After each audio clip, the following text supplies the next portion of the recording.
On your chair. Your chair. What up, everybody? We're back again with another episode. Today, we have a special guest. His camera wasn't working, but You got your body question. oh, that's him. His camera wasn't working, but he still was able to join us. Not the traditional way, but we're gonna have him on the phone talking to us. He called number 9, so he's gonna give us some game. He's a carpenter. Been doing it for quite some time. He said 76 years old. Uh, so I think becoming a carpenter or being a carpenter is a great thing. It's kind of a lost art or a lost skill amongst black people. I would say. When I go out here, I don't really see many carpenters. So it's cool to hear from a carpenter that's of his age. Maybe he can put a spark in some of our younger people, maybe myself, to get me inspired. Maybe I would want to learn how to build a house from the ground up. I think that's a great feat. So we have Mr. David Richardson here with us.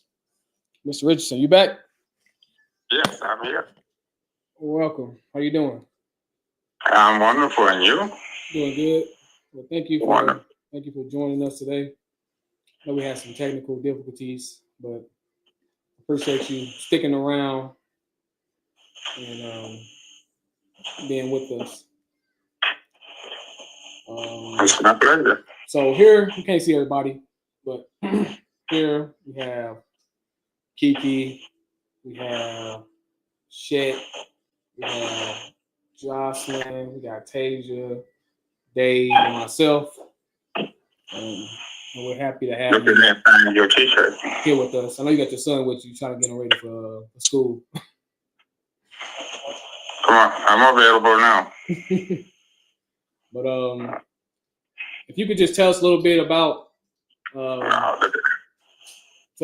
your journey of becoming a carpenter. That'll be great. Or just tell us a little bit about yourself. Well, I first got started in the carpenter industry. Well, I can just say I've been in it all of my life. My father got me started when I was like 12 years old. Uh,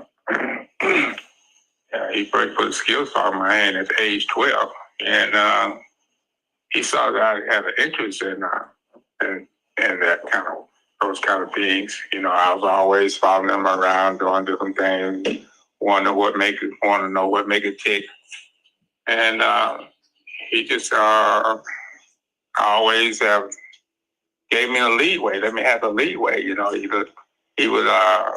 I would start out trying to do stuff, and he would see what I'm doing, and he would give me some input on it and tell me how it goes. You know, and just let me go on my own. And he always said I would do something. I said, oh wow, I did this wrong. And he said, no, well, there's a way to fix it. You know, but a man never made a mistake until he does something that he can't correct. Yeah. And he said, then one thing about this carpenter business and the industry is always, you'll never get to know everything. You're always learning something different. But there are always bases for this kind of work, you know.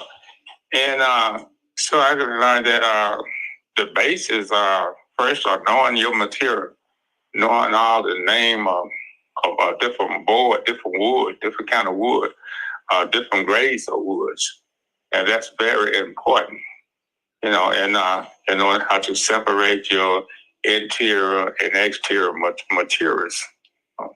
And it just always, and that way, and you have to enjoy what you're doing. I love what I do. And it comes easy. So I say I've been doing this all my life, you know. But without my dad, you know, I've been doing this for 46 years, you know, and so I can't sit down, you know. Like I say, I'm 76 years old, I have no illness. I take no medication, not even an aspirin. I don't have headaches, none of that.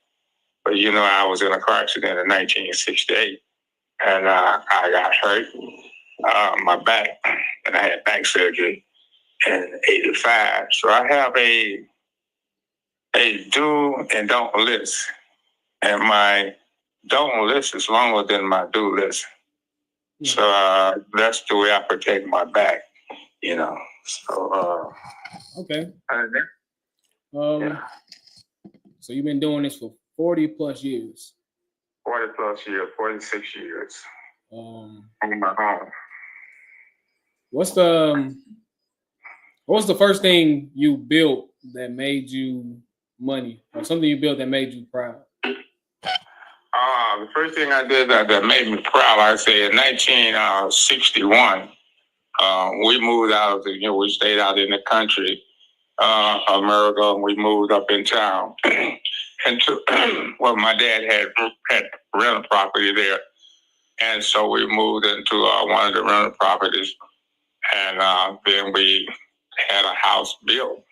They had a house built, Jim Walker home, and they only did the framing, and we did all the inside finishing. But what really made I become to be really proud of is 19, I'm gonna say 1967. I'm gonna say around 1967. Well, the old house that we had once lived in, we tore it down, and he decided he would build my grandmother a house, and that was the first. That was it.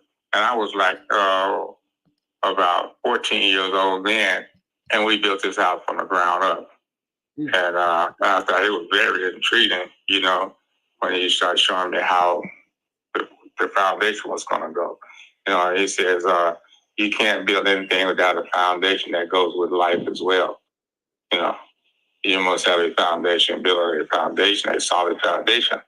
And so and after it started coming up, and then I was always wondering, once we got the foundation down, then I'm wondering about, I got a vision of walls and windows and what have you.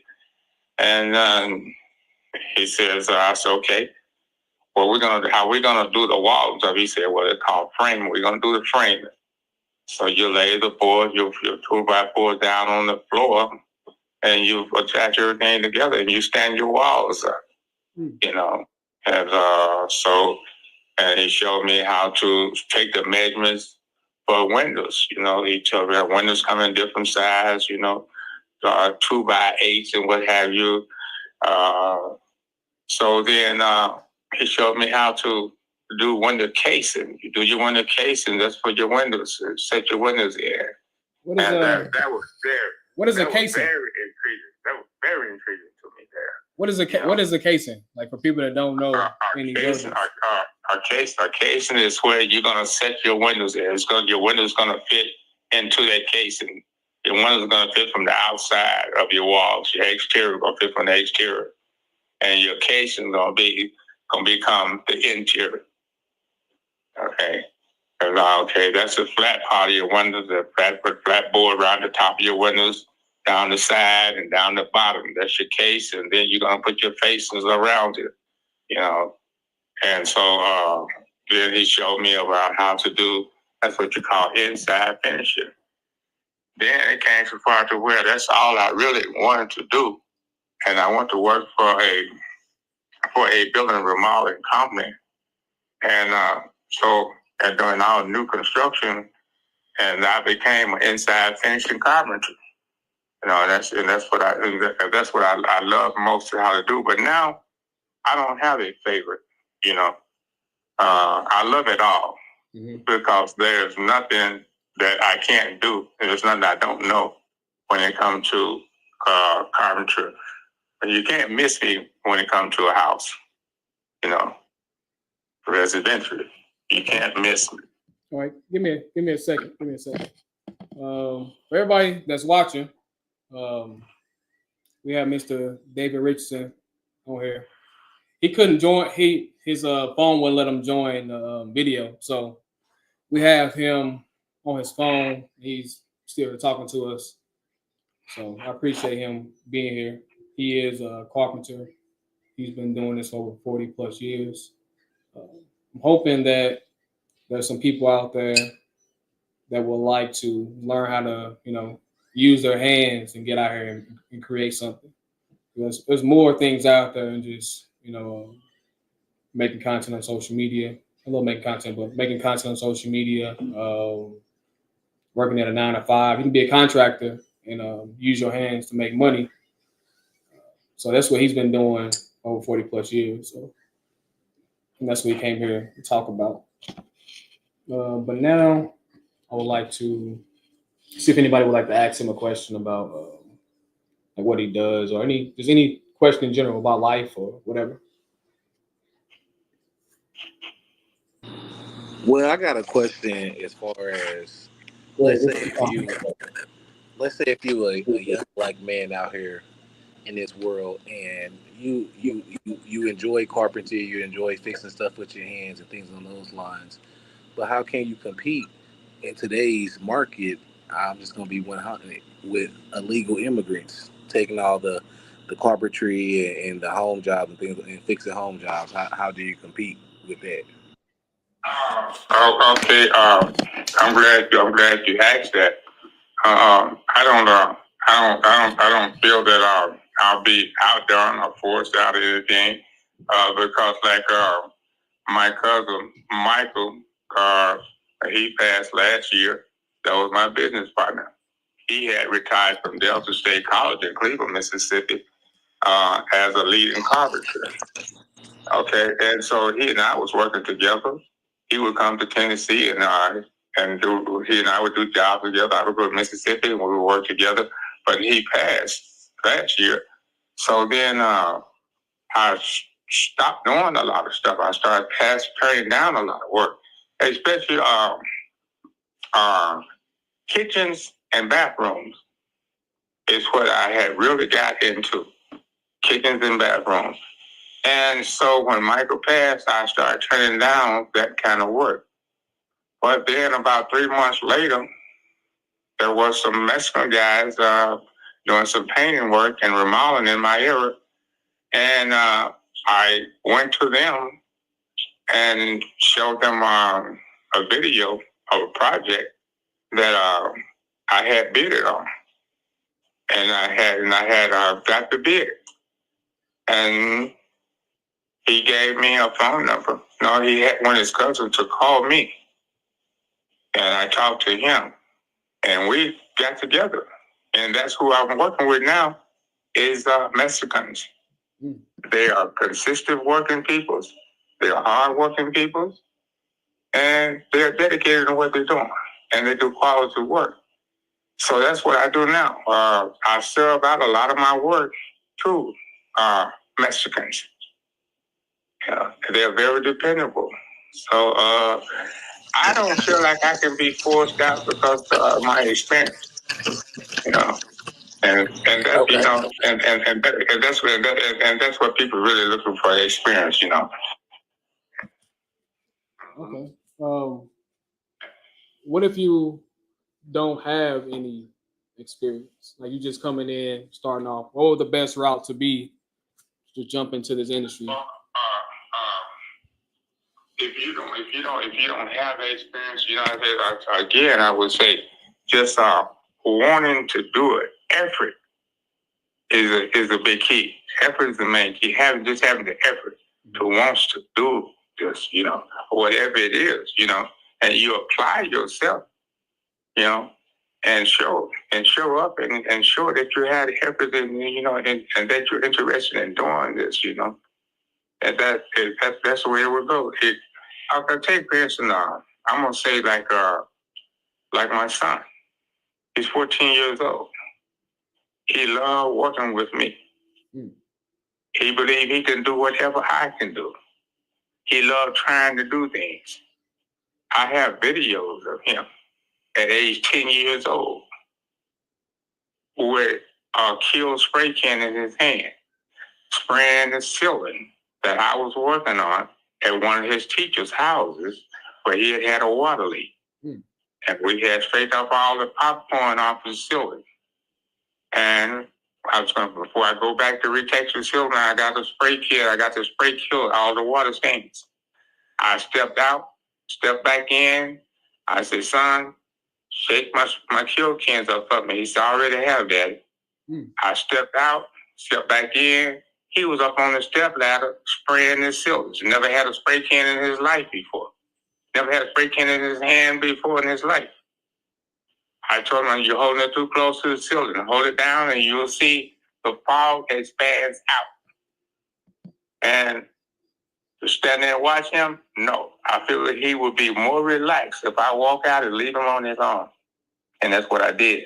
I walked out, came back in. He was making it happen. And I just say, hey, good job, man. Keep up the good work. Okay, I got something else I'm going to go and start on. So, you know, and then there's another young guy, young teenager from the church, you know. He came to me and told me, he said, Mr. Richardson, he said, I don't know anything about carpentry. He said, but everybody's talking about what a good carpenter you are. He says, you think you can give me something to do this summer? Right there. That was, to me, that was a young kid who was willing to work and willing to learn. Okay. So and I got another question for you. So you would say it's best to have to start up as like an apprentice, like work under somebody so you can learn or get into this industry. Exactly. You would start out as what you call a carpenter helper. That's what the main key. You started as a carpenter helper, learning your materials. Might tell you, say, pass me a 1x4. Those are the 1x4s over there. Bring them to my sawhorses. Okay, that's the main thing you would start learning. Get your materials, your lumber. You know, as a carpenter helper. Right. And then you just go on, and there, and people see that you are interested in this. You know, I saw. Getting back to this young kid from my church. I saw how he was really watching me. I was using my tape measure and my speed square, and I was marking off some wood. I saw how he was really watching me, and then when I picked up my skill saw to go to cut this board, he was really taking it all in. And something just told me, let the kid run his skill saw. Show him how to run his skill saw. I showed him, he got the saw. I showed him how to hold his guard up, his saw blade guard up, and how and you got numbers and gadgets on your saw as a guide. I showed him how to line the gadget, how to line his guide up with the mark on the wood, the line on the wood. That kid running that saw through there, he had it all the way down and it jammed. I said, raise it up.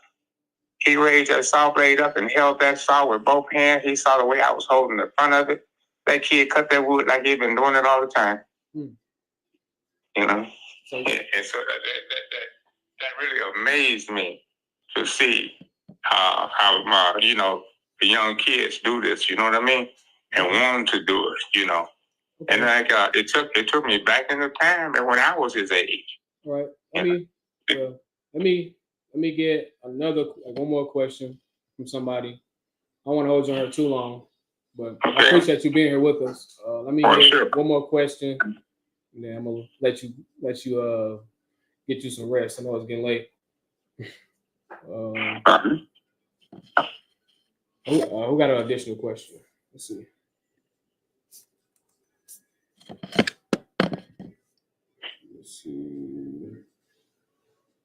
Anybody got a question you want to ask about anything carpentry? I think you muted, Dave. You muted yourself.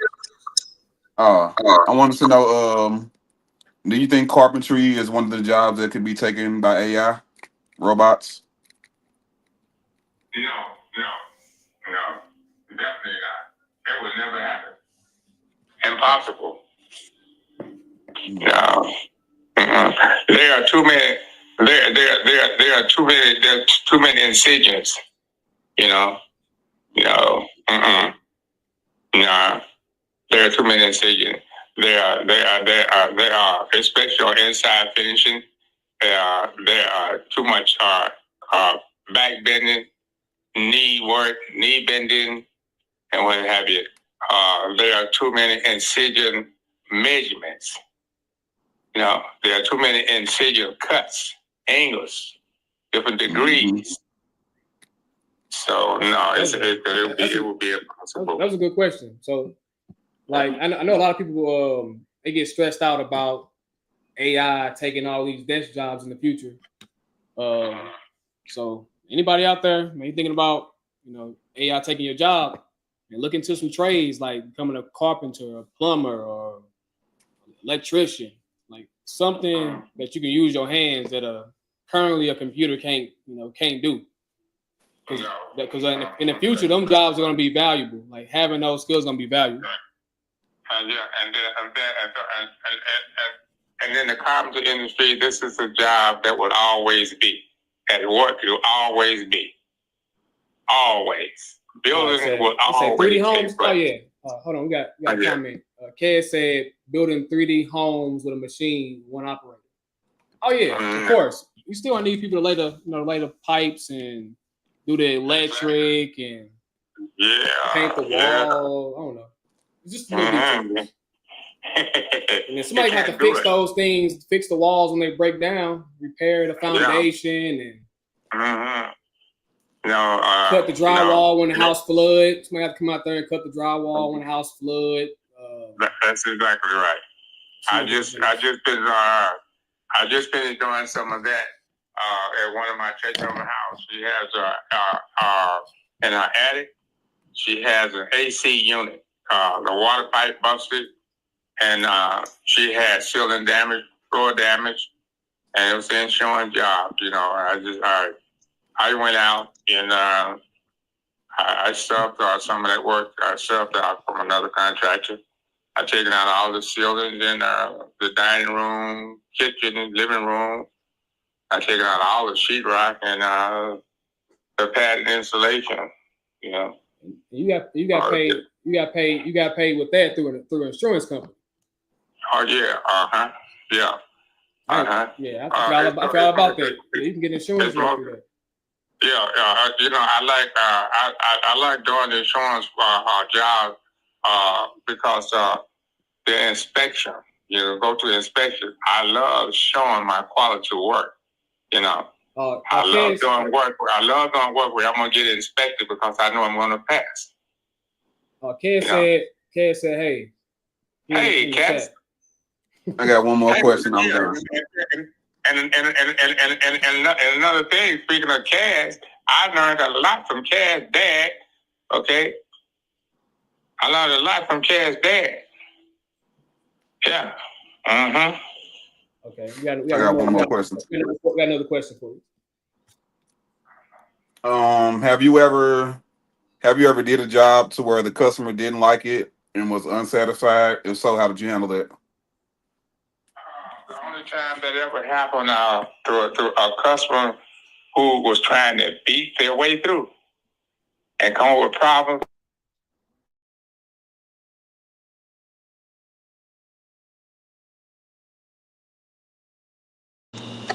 Well, I think TY lagged out. Not sure what happened. Kind of customers you talking about right there. Those are the kind of customers that if you're doing the work, they're gonna come and ask you, well, what you gonna do about that? You gonna leave that like that? What you gonna do about fixing that? Okay, these kind of people, I grit my teeth. I said I'll be glad when I get finished with it. And then, well, you think you should have did that a different kind of way? No. No, ma'am, you be just as kind and courteous. No, this is the way this should have been. There's no other way this should have gone. Okay. You think you should have put that back the way? No, that it was did wrong. This is what when you go and those kind of people, you're probably gonna have a problem with. You need to go with them kind of people step by step, especially if you're gonna rearrange something. You know what I mean? something that wasn't did right from the beginning. The reason why you got this problem with this now. You need to take those people through that step by step and get their agreement on it as you go along. But those kind of people I hate working for. Yeah. Oh yeah. I've had problems.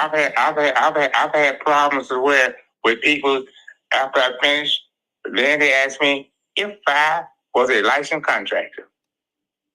No, I'm not a licensed contractor. Now they don't know where they messed up at. They did not make that questionable before the project got started. Because there's a law. You do not work a person and do not pay them for their labor. You not use their labor and do not pay them. Okay? You should have asked them, was he a licensed contractor before he did the work? Okay? You failed to do that. So now you are liable to pay this person.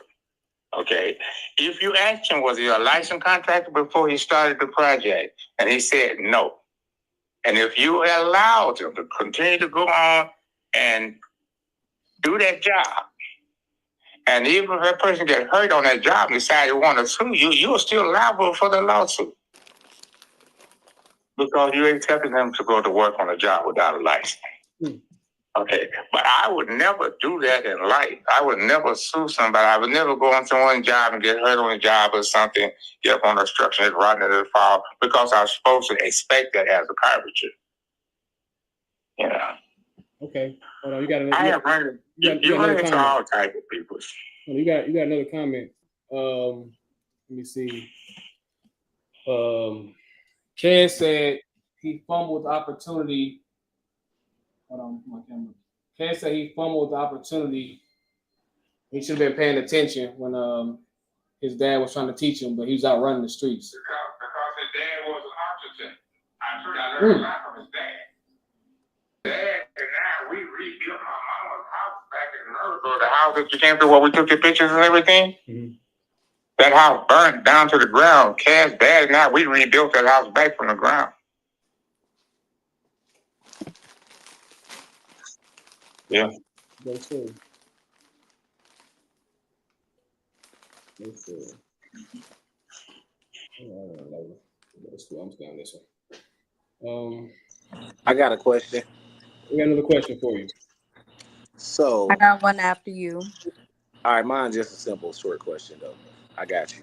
So, with you being, in the carpentry industry for so long, would you recommend a new homeowner buying a home or buying a land and having their home built?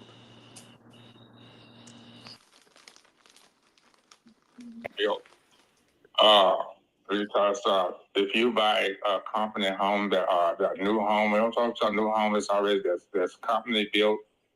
The material. It's built out of material. Yeah, right. There's a lot of shortcuts in company built homes. It's true. Because a lot of homes that I've seen lately, you use a cheap material.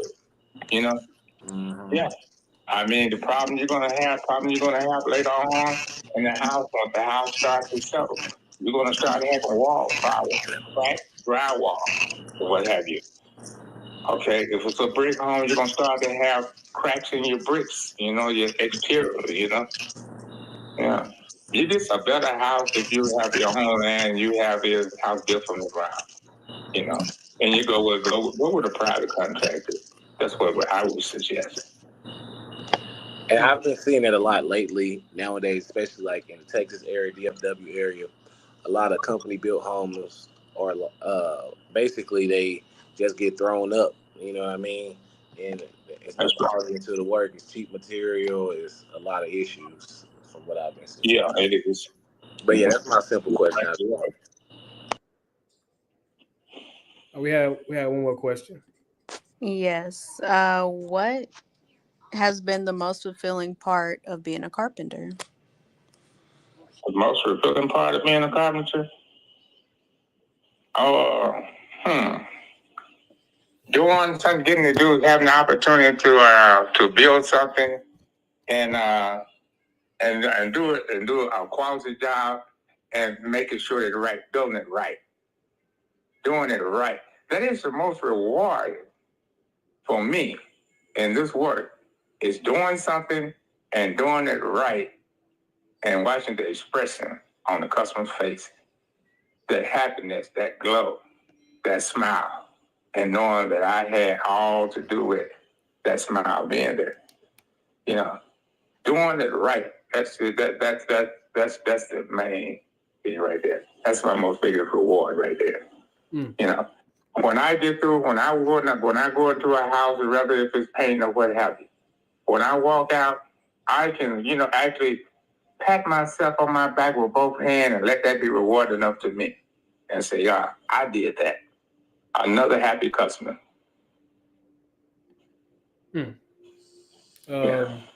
How many customers have you had? That's a big question. Now I got another question. So for people investing in properties, you said that you rather have a house built from the ground up rather than buying a property that's already there. What's the profit? Is it more profit in building a house yourself? Because you can name your price.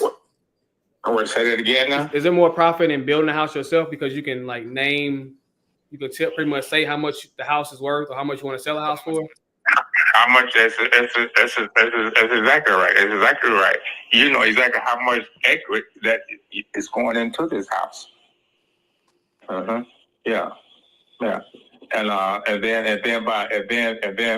also knowing how it's being built, knowing the structure, that are there, Okay. Yeah. Yeah, I've been seeing people say that if you build the house the wrong way, that you can lose money because basically if the house is built in a certain area, it can get too hot, and the light bill can be too high at the house because they have to constantly run AC. That's gonna come from your material, the material that you use. It's gonna come from your insulation, your weatherboard. That's gonna come on before your siding goes on, before your bricks goes on. Your weatherboard, and all that. It called weatherizing. The way your house is weatherized. Yeah, we won't never have to talk to you more often. Learn some more. Another thing, if you say, for instance, if you're going to have a house built, say you're going to have a company to build your house, so then it's always good to know somebody that's a carpenter or something, somebody that knows how a structure should go, and be able to be overseas. That should, just be able to walk through the structure as it's coming up. You know what I mean? The project as it's coming up. That has an eye for this kind of stuff. And know what should be what and what should not be. Yeah. That's good to know. Definitely have to have you come out and walk with me when I finally find something. I got one more question. I thought that was my last one, but I got one more. All right. One more question. All right. Did you face any challenges as a black carpenter? You face any challenges, any obstacles, anything that you felt like was that you had to go through more red tape than other carpenters or other people in the construction industry? No. Then again, I relate back to my experiences. I'm proud. I'm proud of what I do.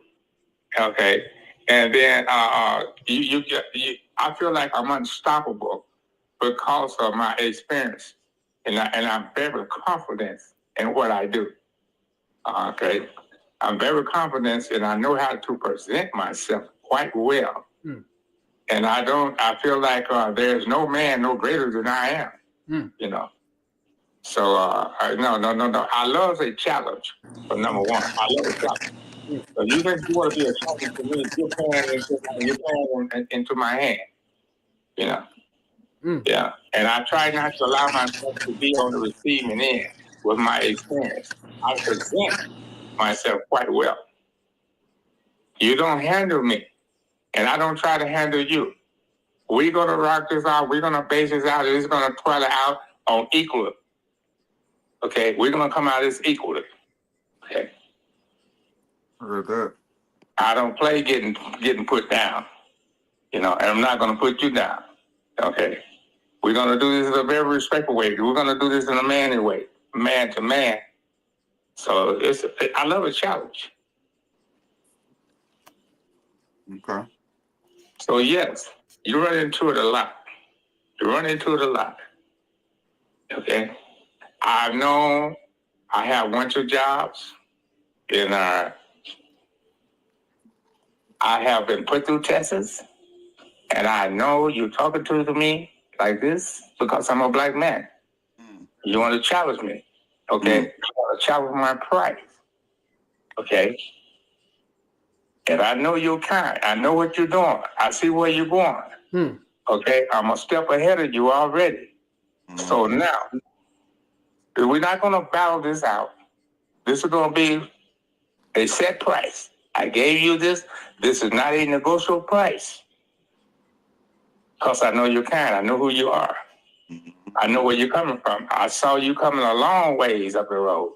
Come on now. You got here. Okay, so yes. Hey. Yes. That was cold. That was some cold game right there. I know who you are. Yes. I see you a mile up the road. That's right. I know. Hey, that's the line of the year right there. That's right. I know who you are. No. I'm the defeater. I don't allow myself to be defeated. Hey man, y'all remember that. I like that. Remember that. Who they are. Respecting the people they are. I'm gonna add that to my quote list. I like that. You respect people to be exactly who they are. Yeah. I don't allow myself to be defeated. Hey. Allow myself to be defeated. I'm the defeater. I'm the defeater. Exactly. Lord. That's 40. That's what you said. 40 years in the game. 46 years on my own. 46 years. I'm definitely gonna have to tap in with you more often. I feel like it's so much I don't know about, like the home building or buying process. You got a lot of knowledge when it comes to this sector. So I appreciate you coming here and sharing your night with us. But I can promise you, my brother, racism is always going to be here. I know that. And then I don't allow anyone to lead me down the devil rabbit hole. I don't allow you to set me up for certain things. Okay. I don't allow you to knock me off my rocker, and go off with you. Because I know you said something that you think is supposed to be degrading to me. But no, I'm way past that. Man. You are. You can't knock me out my spot, man. Man. Trying to trick me on my spot. I appreciate that advice. He giving good game. Real good game. Can't trick me on my spot, man. Don't know. Man, that's 76 years of game right there, man. Well, as always, so Chan always say that I'm too old of a cat to get scratched by a kitten.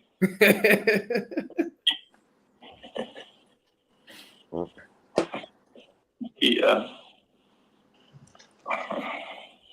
Hey, if we got somebody else came in. If you got a question before we let him. Can you hear me? We hear you. No, I ain't have no question. I just wanted to. I've been listening, and I just wanted to tune in. I didn't know how to comment, so I had to tune in.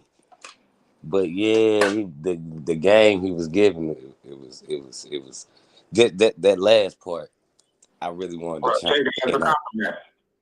Yeah, I don't know how to comment and all that, but yeah, that last part it I liked what he said because now a lot of people we like to throw race to what's holding us back. We were like, man, they racist. That's why it's hard for us. It's hard. But Yeah. the thing is, like he just hit on the head. I love a challenge. Regardless, right? I love a challenge. You know, Yeah. so and people be thinking that racism holding them back from things. No, you holding yourself back because you making this be an issue when it's not. You can do whatever you want to do. I know what my aim is. If I Thank allow you to stop me to any degree from going through my aim, then you already won. you already won, and I be trying to tell people that like, dude, no, man, you can't nobody hold you You back already from what you're trying to do. won. You know. So yeah, I really wanted to chime in on that because it was that was real powerful for me right there. Yeah, I felt that because a lot of people be thinking this. I know what people be trying to say about the racism stuff and all this, but it's like if you got a passion for something and really dedicated to this, Yeah. you don't see none of this no more. It's you against the world. I don't care what No, color you you see are. it, but you don't let it overtake what you're trying to do. You know, you But are who you are with your belief. Okay. Yeah. I say like this. Okay. If you want to live back in the day's time of your thank you. forefathers, your father, your grandfather, your great grandfather, okay, but now you want to come along and you want to live off the fruit of the labor off of that. That's on you. I have nothing to do with that. I know me, and I don't go for defeat. I'm not going to allow you to defeat me because of your thoughts. Yeah. It doesn't mean nothing to me. Right, and yeah, It means everything to me the most. I have an aim. Okay. I have a plan. Okay. I wanted. Okay. I have a goal in mind. I set my goal. I'm going to achieve my goal. And I'm going to set another goal, a new goal. Yeah. You don't stand in my way. Man. and that's Okay. right, and that's for anybody. It don't matter what color or man, woman, who it is. Yeah. And you go for yours. I'm not going to treat you as you're racist. I'm going to treat you like you love me. Well, another thing I say. So. Hold on. Yeah, that's man, that's real. Man, you got a goal. You set your chief aim in life. You know where you want to go. Don't let nobody, knock you off your course. Yeah. If you want to get there, you're gonna get there. Don't let them knock you out your spot. They can't defeat you. Yeah. At all. See them for who they are. Yeah. Can't get around that. I mean, because I always say, well, it's like I don't have to walk into your building, and punch your clock. I am an entrepreneur. He entrepreneur. That's another thing about becoming a contractor. I set my own pace. When you're a contractor, you set your own pace. You make you come when you want to. You leave when you want to leave. You don't got to clock in and out. So you learn how to use them too. You learn how to use these. Yeah. Man. That's a powerful this man, weapon. He is 76 years old and he's still working with his hands. Yeah. Yeah. And so you don't got no excuse. You ain't got no excuse. No excuse. Feel good about it. The only time I feel bad is when I don't have anything to do.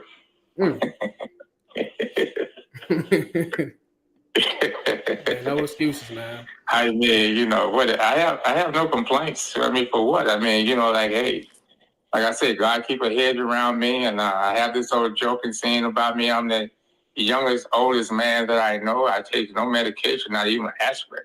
No crime. So Me either. I'm the same way. I ain't as old as you though. But it ain't the same thing, man. It is. I don't take no medication. It's the same thing. No answer. Yeah. Let me see. I'm the youngest, oldest man I know with all still working body parts. So I mean, you know, so I'm good. Yeah.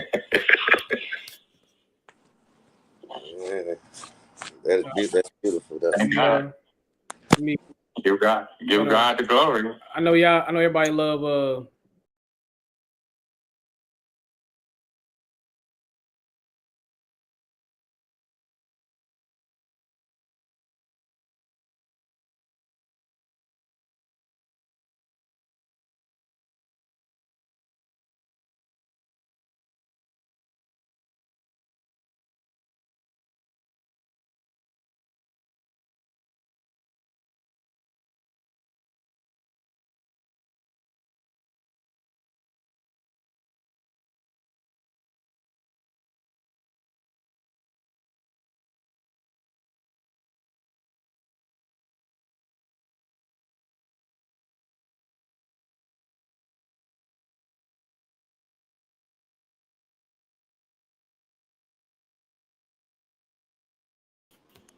what's construction white card?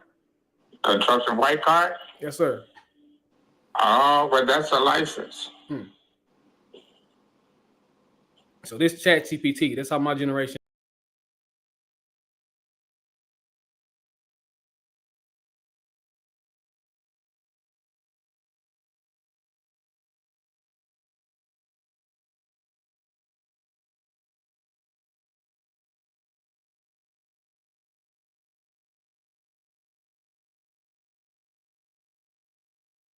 Game right here, Mr. David Richardson, he done gave you his experience in the industry. He done told you all about racism. Like you're the only person that's holding you back. He's 76 years old. He's still going. He's still going strong. He loves what he do. He's a contractor, so he don't got to clock in and out. If he don't want to work with you, he don't got to work with you. So there's more options for you out there than get a 9 to 5. Of course, that's cool too. But there's way more options out there. You can go out here, get on Google. You can hit me up. I can probably connect you with Mr. David Richardson. He maybe can teach you some work, but you got to be dedicated because he don't work with just anybody. So if you really about learning how to work with your hands, let me know. He's not on the camera right now. He's on the phone. We tried to get him on camera, but we couldn't get him on camera. But I'm happy he's here with us to, let us know this game about becoming a carpenter. Because it never crossed my mind, honestly. Never even crossed my mind. Do we have any other questions? So I want to let him go. He's been bearing with us for a while. Appreciate you. Thank you very much, sir, for coming through. It was nice of meeting everyone and talking to everyone and answering everyone's question. It's a joy, it's a privilege. I love to enjoy being on here with my grandsons, Tyler and Stefan. Oh, you're 50 here too. Yeah. Oh, this is my grandpa too. Yeah. I'm in the background too. That's my grandpa. Okay. Hard-working man. Yeah. To be 70. I can't stop, man. I ain't got no excuse. Right. Yeah. That's why I had to chime in when I heard him say what he said. It was no just cap. It was no just excuses. Man, bro. We use it seemed like I call it excuses just because we ain't doing what we supposed to do, and we try to say because of this, because of this, because of this, because of that. So it's kind of really excuses though. It's just you just ain't really passionate enough about it to go through with it. And it just everything just sound like good ideas. Like everything sound like good ideas and money making to everybody. And you have a made up mind, and this is what you want. Only you can hold yourself back. You see, I make a plan. That's where it started with your plan. Yeah, but everything that's be like good money making plans, not no real passion or something. Because when you passionate about something, you really ain't thinking about like the money and something. It's just something you just so intrigued with. Like he say, his father was teaching him that, and he was intrigued with it. He wasn't thinking about what type of money I can make off doing this. It was just I like to do this. and money came along with it. You have to first want it. Once got to come before the money. Yeah. Yeah. You have to make the effort. You know what I mean? Yeah. Okay. All right. Well, thank you, Yeah. everybody here. I hope you have a. Well, see, you know, I'm old school. The other time when I was coming up, I mean, you know, there was no option. You know what I mean? I had to do it because it's what my daddy wanted me to do. Ain't no choice. No choice. No choice. Oh, you ain't had no option. Okay. Hey, it's No next option. generation, No, man. there was no option. Yeah. Ain't no option. Ain't no choice. You gonna do this. And I'm a firm believer in it. So you was in a 2-parent household? You said it. You said that you grew up in a two. That was Dave. He said that you grew up in a 2-parent household. And 2-parent household, of course. Of course. Oh, okay. My mom, my dad. He never punched a clock in his life. He always was an entrepreneur. And he was a military veteran. You know, head worship master of the Masonic, head deacon of the Methodist Church. You know, he ran a gas station. He was a carpenter. He worked on appliances, whatever, TVs or whatever. And he was all the way around man. You know, he was a jack of all Sound trades. like a stand-up man. That sounds like a stand-up man right there. My mother, she was back then. They didn't wasn't saying a beautician. She was a hairdresser, a hairstylist. She even used to cut my hair. She was a seamster. She used to make my clothes. She used to make drinks, quills, spreads, all of this. My mother did carpenter work. She did. Okay, she even had her own business as making ceramics. Okay. Wow. And can you tell her what year this was? She was also a wallpaper hanger apprentice. You have a great lineage. What year was this? This was back when I was born in 1949. She was doing it when I was born. Oh my goodness, you see that? What? and it was so much going on at that time too. So much going on. They doing all this. It was so much going on at that time that blacks still can own their own business. Exactly right. During the time when you're walking down the street and you meet a white woman, you have to turn your head. Don't look in another direction. During them times, mind your business. Mind your business. And black people could still own businesses and have all that going on. Hey man, no excuses, man. Didn't stop them, right? No excuses. And I was in the heart of the South, deep in the South of Mississippi. And that didn't stop no black man from achieving what he needs to achieve. Walk in the drugstore to get an ice cream cone. Hey, if white people were sitting at the counter on the bar stools, I had to walk in and turn my back if a white woman was sitting up there. Oh my God. Okay. Yeah. You gotta turn your back. Yeah, so yeah. So that's the motivation I be talking about. That's why I be speaking from. If I wanted to order ice cream cone, I couldn't sit down on the same stool that the white folks sit on. I had to stand up and order and step back from the counter. I ordered and step back. Yeah. So this is why I be speaking from when we be talking about these types of subjects. I be speaking from this aspect, and I'm glad you online right now to talk about some of these things, because we now, like, we try to hold so much of this race stuff accountable, or say this the problem why we can't do this and get ahead. But then I listen to you speak about back in the times that you really physically felt the racism, right? And they still had the systemic. We lived on a farm as sharecroppers. The man who owned the land was Borod, but he was a Jew. He lived in Memphis, Tennessee. Okay, we lived in the best houses. Okay, we sharecropped the best sandy land. We always got respect from the white folks. In not all. Man, you sound. In 1951, my grandmother driving a brand new 51 Chevy automobile. she went to school. She's going to college at a Bennett. She was a school teacher. Okay, we always got respect from the white man. My dad never backed down from a white man. My dad was a Masonic. What is that? Yeah, your lineage is real strong. You have a real strong and traditional lineage. He was a mason. Oh, he's He a was mason. head worship master. Mm-hmm. Yeah. Figures. He got a lot of respect. Mm-hmm. Your lineage is real strong. What was your dad's name? His name was Eddie Jackson. Eddie Jackson. Mm-hmm. Thank you, Eddie Jackson. Yeah. Mm-hmm.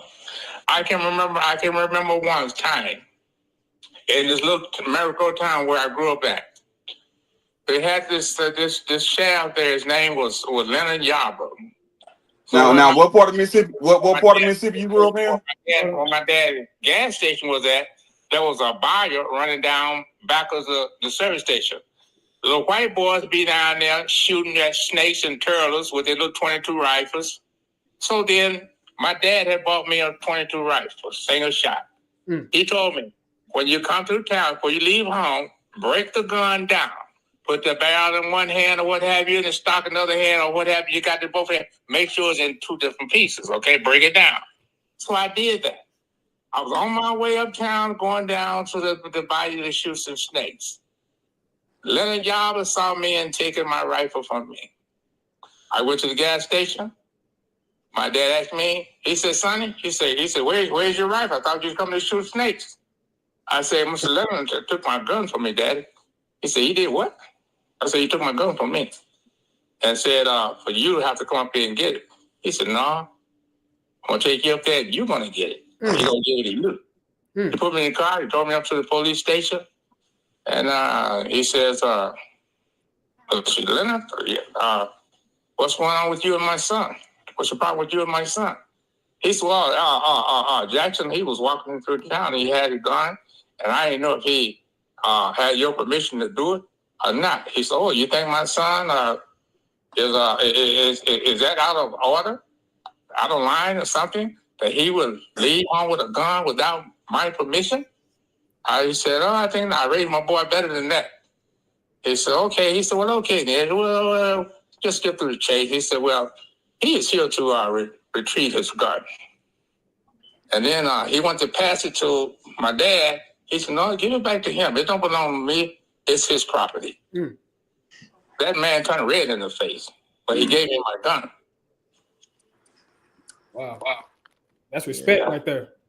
That's respect. Well, Yeah. Somebody breaking up. I think, Dave, that's you. You breaking up. You was trying to say what part of Mississippi did you grow up in? You got another question. Hold on. Go ahead. What Dave. part of Mississippi did you grow up in? Maricopa, Mississippi, in Baldwin County. Okay. Yeah, seemed like. No. That's around Cleveland, Mississippi. You ever heard of Cleveland, Mississippi, or Clarksdale? All of it. I'm from Mississippi. Yeah, okay, all of it. Yeah, I heard well. Okay. Well, wait. Yeah, what's from my people from Mound Bayou, Mississippi.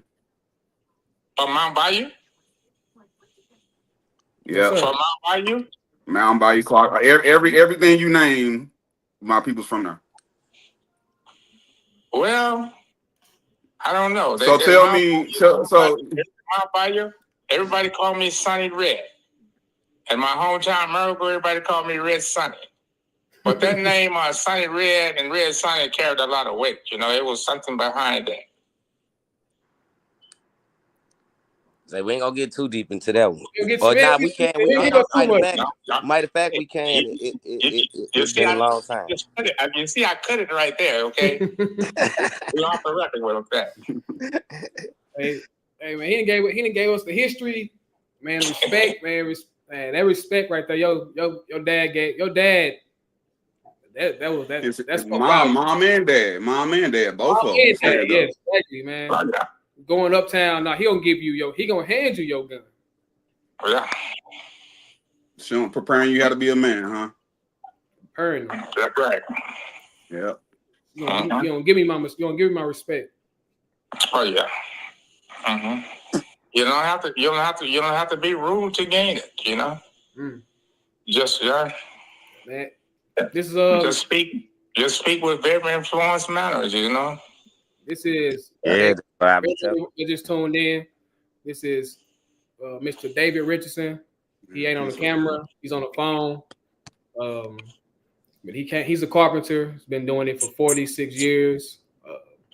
He's been telling us about the South, growing up in the South.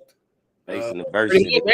Ain't no excuses, man. He's been giving us so much game. It's just too much to name off, man. You had to be here. You got to pretty much watch it back to hear everything he was saying. But if you watch it back, it's going to inspire you to know, hey, ain't no excuses.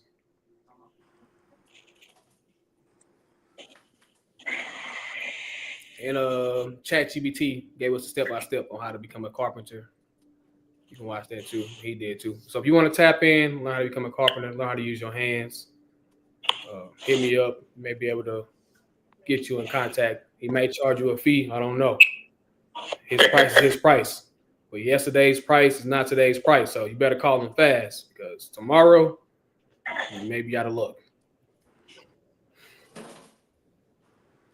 There's no fee. He said no fee. It's free. You got you. I just a joy of sharing my life story with people. Thank you. You know, which is the biblical truth.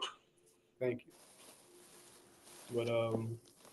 But thank you again for coming here, sharing. I'm gonna go ahead and let you go. Well, I have, I know no other way of ending this other than saying thank you, grandson. Be blessed. Appreciate you. All right, love you. I love you. Good night. All right, you guys. Well, all right. Good night. Good night. Good night. So, he already gone. Yeah, he came in. He hope y'all got to see him come in talking to us. And if you did tune in and you feel inspired to donate, please do. Cash App is below. Hit the Cash App. Each donation, whether it's a penny or a dollar, takes us a long way. You all here every weekend, so everyone watching. If you got any game from Mr. David Richardson, pay it forward. Please hit the Cash App. Thank you. Appreciate y'all. Also, don't forget to like and subscribe. And if you want to stick around, up next we have another show coming up. It includes Dave, 750. They got their night show. It's a little different, man. You want to come and have some fun? That's a fun show. You want to get on the fun show? Stick around, tap in with them. Didn't have the hot seat, but we will bring back the hot seat once again. We'll be holding people accountable for their goals. So, hey, cousin, hold on. Hey, cousin, how you doing? What up, Lynette? Yeah, stay tuned. Before You Go to Sleep podcast coming up next. Before you go to sleep, stay tuned. Yeah, we're here. Thank y'all for being here. Appreciate y'all. Don't forget to go to the YouTube channel, like the video, subscribe, share. I appreciate everybody for coming back week after week. I appreciate all the guests coming week after week. Yeah, it's like that. Hey, did anybody else got anything else they want to talk about before we move on to the night show? Hey, I just want, man. Hey, this was a good episode right here. I liked it. It was different, man. We had to improvise, but yeah, it was some straight, real raw, good game though, and motivational too. Like for those who be thinking like things be holding them back, it's like, man, when this man just tell you about the time where he came from and what he overcame and what he achieved, it's like it's only inspiring. You know what I mean? So yeah, this was a real good one. For real, man. He said, I see you for who you are. I'm already a mile ahead of you.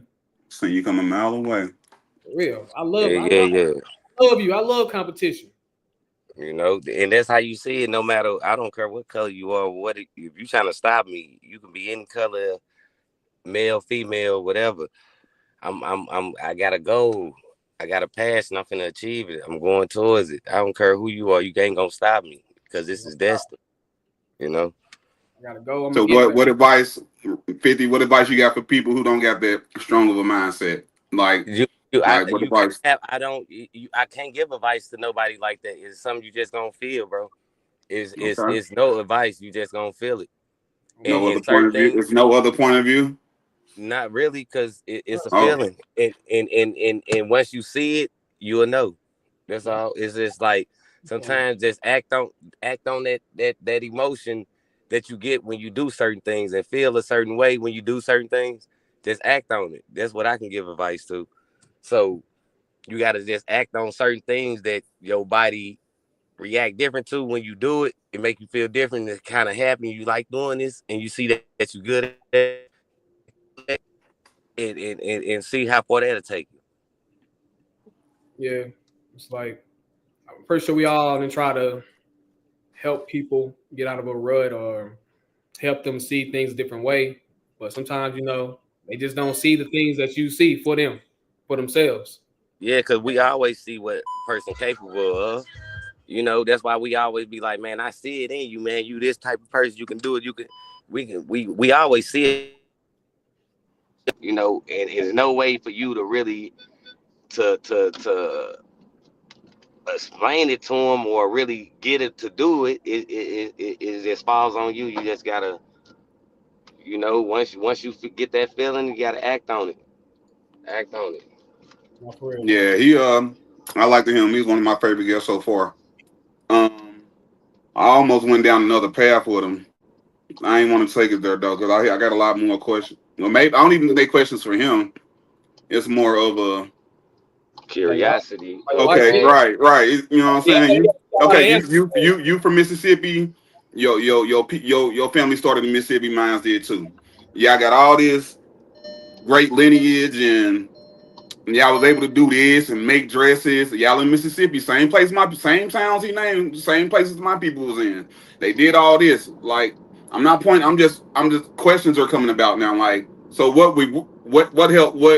What did not put us in that position? My family. Why weren't someone from my family in such a position to do things like that? Or am I asking the wrong question? You asking the wrong questions.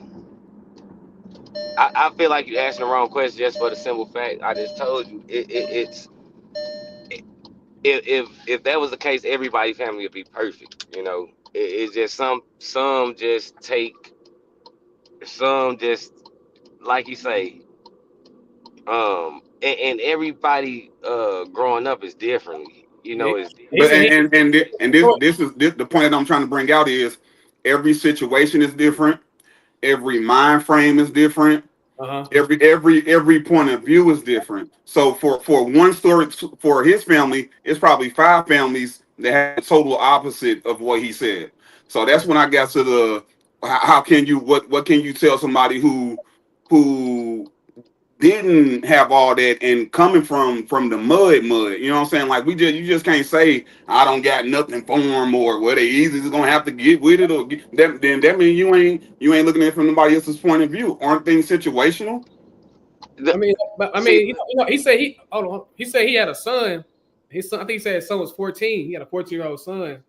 He be taking his son with him to do jobs, and he'll just like he said he'll leave his son in the room and let him figure it out. And he said his son did better work. I guess each one teach one. Like Yeah, yeah, it's that too.